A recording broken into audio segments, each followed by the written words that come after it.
I studied the science of consistency. Also, I can take control of my matches, evolve my gameplay, and become an egoist. For the past week, I've committed myself into trying to control the uncontrollable, trying to tame the wild beast of ranked. By diving, experimenting, extracting knowledge from various sources for the sake of finding beauty within the chaos and unlocking unbelievable heights. But before we get to these peaks, we have to start at the bottom. This is Demon 1. Used to be one of the best players in the world, and this is someone you've probably never heard of, Angel. But what's crazy is that they're both capable of balls to the walls insane moments. But if they're both able to do insane things, why is only one of them a household name? Well, if I knew the answer, I wouldn't be making this video. But I did know if I needed to learn how to become consistent, I needed to figure out a way to constantly improve day by day. You see, Valorant is a game where if you aren't improving, you're getting worse. Which makes sense. Valorant's an ultra competitive game, so if we wanted to stay consistent, we need to make a framework that ensures that we're getting better so we can always stay ahead of the curve. And that's called VOD reviewing, the method of watching old games and seeing where you can improve. A humble yet necessary start to my climb back to the top. Okay, my first problem, coordination. If I timed my peak with the Gecko Flash, this would have been good, but instead I got destroyed.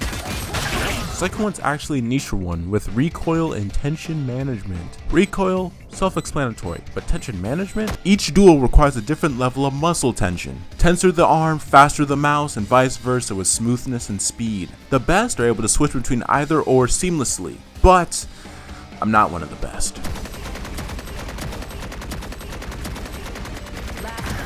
Which is a big no-no if I want to improve, but there is still one grave flaw in my gameplay. That's probably the reason why I'm still Diamond, and it's the lack of contested space on maps. Without space, you lose options, and without options, you're nothing. That's pretty fun. And there you have it, my greatest flaws. The session ended with 47 kills, 52 deaths, 12 assists, and a 190 average combat score, which is almost standard. But now it was time to really start answering the question on why Demon 1's a household name and why Angel isn't. And the fact of the matter is, in the world of professional Valorant, you aren't defined by your greatest skill, but by your weakest link. I mean, think of a player like Angel. He's not exactly known for consistently dominating the server, but that doesn't mean he doesn't have some insane performances or rounds. So here, the lower end of his range sets Angel apart from other pros like Demon 1. And it's the same for anyone. This part already blew my mind, but then he said something else that was even more important.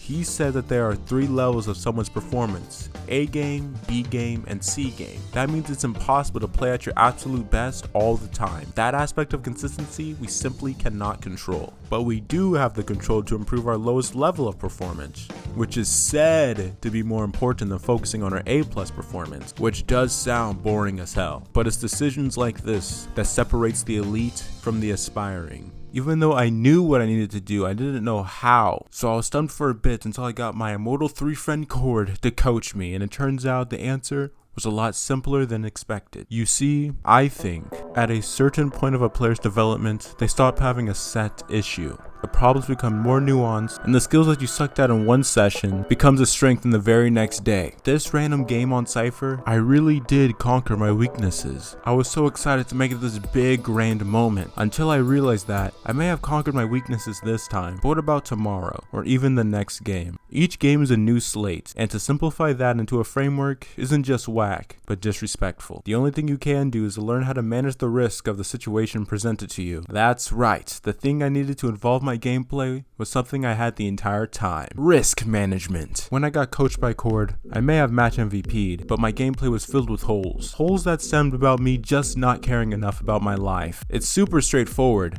but so important. These were my KDs before Danger Sense. That's my name for it. Sounds cool, don't care if it sounds cringe. 52, 50, and 41. But this session, we got a whopping 32 deaths. It's grown apparent that my holes may not have been patched, but it's the lowest it's ever been. But although it's been helpful, it's definitely not a game changer. Although my Valorant performance has been the best it's ever been in a while, there was still a level I couldn't reach. If I wanted to grow, I needed to move beyond my current understanding of how rounds should be played. It was time to get experimental, but I wasn't gonna do it alone. At the crux of all my epiphanies, one man was always there, and his name was Shogatsu. If I wanted to find a deeper level of performance, or even just a defined skill set, I needed someone that would be willing to verbally insult me and everything I stood for. Okay, this session we got 28 kills, 49 deaths, and 28 assists, which is the worst deficit we've seen ever. But I was still in good spirits because I didn't leave empty-handed, because I came across the final piece of the puzzle that is my skill set. I think I'm really good at finding distortions through the enemy's timings. Usually, I've only been able to find those timings on Jet, but through repetition and VOD training, that skill became something I could transfer on any role. You know, Jaden, I might just be really good at this game, but there's a reason why I'm not over the moon yet. You see, I don't have the skill completely down. There are still times where I bite way more than I could chew. But if there's any time to bring my mess ups to an absolute minimum, it'd be right now. If I coordinate well, stay loose with the tension in my arm, and learn how to use distortions to take space on maps, not only could I perform in ranked, but even tame it.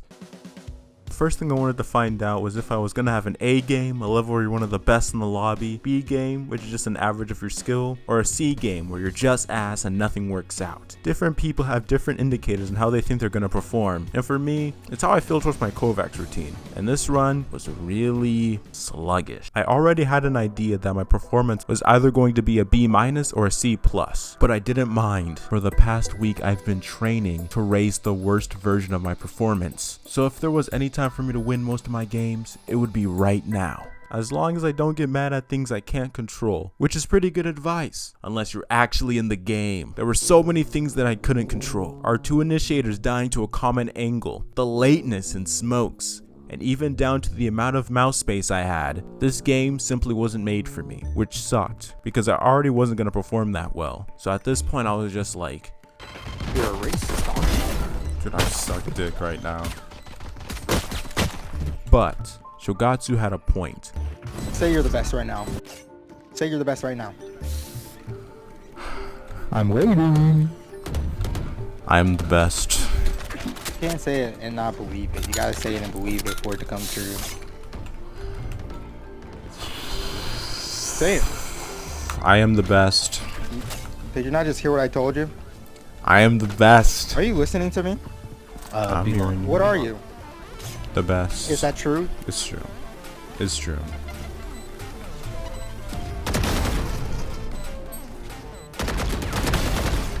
Oh my god, I'm the best. On swing. Oh, you can't perform like a winner if you don't believe you're a winner. No matter how ass I've been for the past 2 days, I needed to take it on the chin and win. With my brand new attitude, I decided to really lean into my strengths more. Also, I can get more options to win rounds. And you know, those options really did come. Coming out short. But let's not forget, this is a C session, and I had to be prepared for things simply not working out for me. But I was unfazed. With a playstyle lenient on timing, the odds of me being completely out of commission were 0. As long as Valorant timing exists, I'll exist. I just needed a vision, a blind spot, baits, fakes, a distortion through time that I could exploit. And on round 7, I found it. Their A pushes are strong, so strong that they even started faking it, knowing that we have no choice but to believe it. However, I do have a response to this offensive decision. As I reclaimed short from the enemy team, 2 options were presented to me. If they choose to rotate, I'll be able to punish them. And if they choose to commit, by the time they get past Reyna and Neon, it'll be too late. This is exactly what I was looking for. You take my gun, Clove? Run up and bait me. Real quick. Both on. 55. It was this moment when I realized that this was going to be way more frustrating than I imagined. It's one thing to coordinate with someone on your own, but it's a completely different thing to tell someone to coordinate with you, especially if they just don't care about timings. Or I'll just say it, just not skilled enough. Like our Reyna was like 5-man C, 5-man C. We push C. Tell me why I watched Reyna look at the site we just took and run away. You have 30 kills, get your ass on site. Then our breach got trapped in a corner. I'm trying to get him out, but my kit's not made for that. It's just not. But I didn't take that round personally, because Reyna was the only dude that got the memo about timings. So even though we lost, it was whatever, because I won't lie. After that game and the reads I had, I was getting hyped. I was confident in the distortions I was seeing and knew with the freedom with Cypher, their defense was no better than Swiss cheese. And even though I was at a C level, I still managed to win 2 out of the 3 games. So maybe I did learn how to be more consistent, but I don't know. But I do know, if I continue to do the right things, VOD watching, learning what your weaknesses are, filling out your gaps, finding your strengths, and consistently working on it all, I think we'll be fine.